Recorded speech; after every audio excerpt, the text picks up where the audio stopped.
చెందిన 1260 మంది డోలీ మోతల నుంచి విముక్తి పొందారు.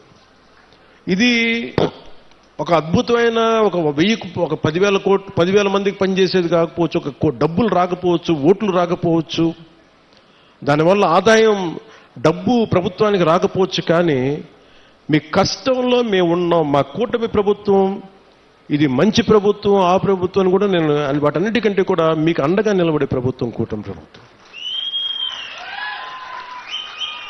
నేను ప్రత్యేకించి ఈరోజు మిమ్మల్ని కోరుకుంటుంది, 2018లో నేను ఇక్కడ తిరిగాను పోరాట యాత్ర. అప్పుడు అన్ని కష్టాలను చూశాను.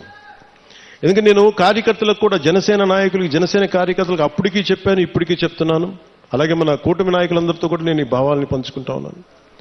మనం కనుక ప్రజలతో మమేకమై తిరిగి కష్టాలని, వాళ్ళు ఏం కష్టాలు పడుతున్నారో మనం నిజంగా చేయగలిగితే, నాకు ఆ మనసు నలిగిపోయిన 2018 పోరాట యాత్ర అప్పుడు, అరే నా చేతిలో అధికారం లేదు, కనీసం చిన్నపాటి ఒక ఆడబిడ్డకి కన్నీళ్లు తుడిచిండే శక్తిని ఇవ్వు భగవంతుడాన్ని కోరుకుంటే, ఆ రోజు పరమశివుడు అనుగ్రహించి, నూకాలమ్మ అనుగ్రహించి, మోదమాంబ అనుగ్రహించి, ఈ రోజున కూటమి ప్రభుత్వాన్ని ఈ రోజున మాకు అధికారం ఇచ్చి, వాళ్ళ అధికారం ఇవ్వడం వల్ల మీ ఆశీస్సులు అంటే ఎంత బలంగా కోరుకున్నామో ఆ రోజున, ఈ రోజున మేము దాదాపు 1,005 కోట్లు, అంటే దాదాపు 1000 కోట్ల పైన డబ్బులు 1050 కిలోమీటర్ల రోడ్డుకి వేయగలుగుతున్నాం. రోడ్లు వేయటమే కాదు, మీ జీవితాలు కొంత మెరుగవుతాయి, కొంత ట్రాఫిక్ పెరుగుతుంది, కొంత మనకి టూరిజం డెవలప్మెంట్ ఉంటుంది. వీటన్నిటిని దృష్టిలో పెట్టుకుని ఇవన్నీ చేస్తా ఉన్నాం. నేను ఈ రోజున ప్రత్యేకించి దారి పొడుగుతా చూస్తుంటే, ఇంత సుందరమైన అరకుని దేశం మొత్తం వచ్చేలాగా చేయాలి.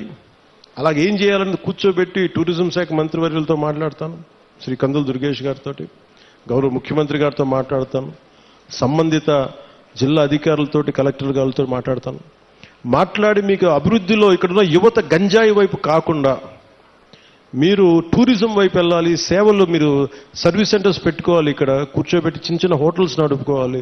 మీకు ఏదైనా స్థలాలు ఉంటే మీరు అక్కడ కూర్చోబెట్టి కొంచెం ఓపెన్ క్యాంప్స్ పెట్టుకునేలాగా, 10 డబ్బులు వచ్చేలాగా, కొంతమందికి వృత్తి ఉపాధి వచ్చేలాగా ఖచ్చితంగా కృషి చేస్తాం. అలాగే ఇందాక కలెక్టర్ గారు మాట్లాడుతా, ఇప్పటికీ 2,25,000లో మన కాఫీ తోటలు ఉన్నాయి. ఇంకో పట్టులకి జిరాయితీ పట్టాలు కానీ, లేదంటే పోడు పట్టాలు కానీ కలిపి ఇంకొక 1,00,000 పైన మేము ఎకరాల్లో కాఫీ తోటను సాగు చేయాలనుకుంటున్నాం. దీనికి కాఫీ తోటలు పెంచాలంటే ఎత్తైన చెట్లు, వృక్షాలు కావాలి. అందుకని ప్రత్యేకించి అలాంటి వృక్షాలు పెంచాల్సిన చోట దాన్ని ఈ మనకి ఉద్యానాలని పెంచే దాంట్లో జాతీయ ఉపాధి హామీ పథకానికి, ఆ పథకం దీని కింద వర్తిస్తుందా అని అడుగుతారు. ఖచ్చితంగా దాన్ని పరిశీలించి, ఇక్కడ అంటే నా భయం ఏంటంటే, ఒకటి సిల్వర్ ఓక్ ఎప్పుడు కూడా వల్నరబుల్ టు ఫారెస్ట్ ఫైర్స్, అది ఎక్కువ మంటలు రగుల్చుకునే అవకాశం ఎక్కువ ఉంటుంది.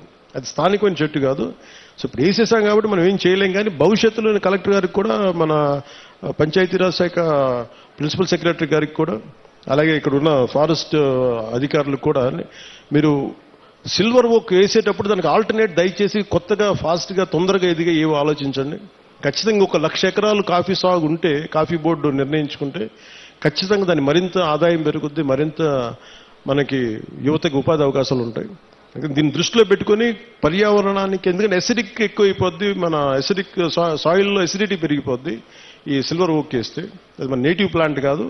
అందుకనే పనస కానీ, మామిడి కానీ, ఇంకా తొందరగా ఎదిగే మొక్కలు ఏమున్నాయి, వీటన్నిటి వృక్షాలు ఏమున్నాయి, వీటిని దృష్టిలో పెట్టుకుని ఖచ్చితంగా కలెక్టర్ గారు అడిగిన ఈ ప్రతిపాదనని ముందుకు తీసుకెళ్తాం. ఖచ్చితంగా 1,00,000 ఎకరాల్లో కాఫీ తోటని ముఖ్యమంత్రి గారు తెలియజేశారు. ఖచ్చితంగా దీన్ని సాధిస్తామని మీ అందరికీ తెలియజేసుకుంటాం. సో మీ అందరికీ మరోమారు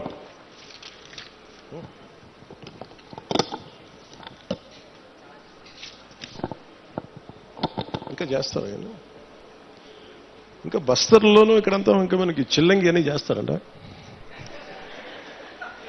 ఎప్పుడు ఇప్పుడు నేను తులసి నవలు చదివాను, కానీ బస్తర్ నుంచి ద్వారకా వచ్చాడు, కాద్రా వచ్చాడు, నవల్స్లో బాగుంటుంది. కానీ నిజంగా అంటే ఎందుకో ప్రత్యేకించి పోలీస్ శాఖ అధికారులు నా దృష్టికి తీసుకొచ్చారు,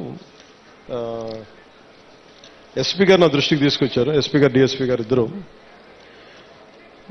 అంటే అరకు పరిసర ప్రాంతాల్లో ఇప్పటికీ చాలా మంది చెడుపు, చిల్లంగి మరియు చేతబడి వంటి మూఢనమ్మకాలని ఉన్నాయి. దానివల్ల పొరపాటున మానసికంగా మన ఇంట్లో బాగలేకపోతే, ఒకరికి ఎవరికైనా మానసిక వ్యాధి ఏదైనా వస్తే మనకు పడని శత్రువు ఎవడన్నా చిల్లంగి చేశాడు, చేతబడి చేశాడని చెప్పి కొట్టి చంపేయటం, ఇలాంటి చేయటం దాదాపు గత కొన్ని సంవత్సరాలుగా 9 మందిని చంపేశారనేది ఒక రికార్డు పోలీస్ శాఖ అధికారులు పెట్టారు. సో వారి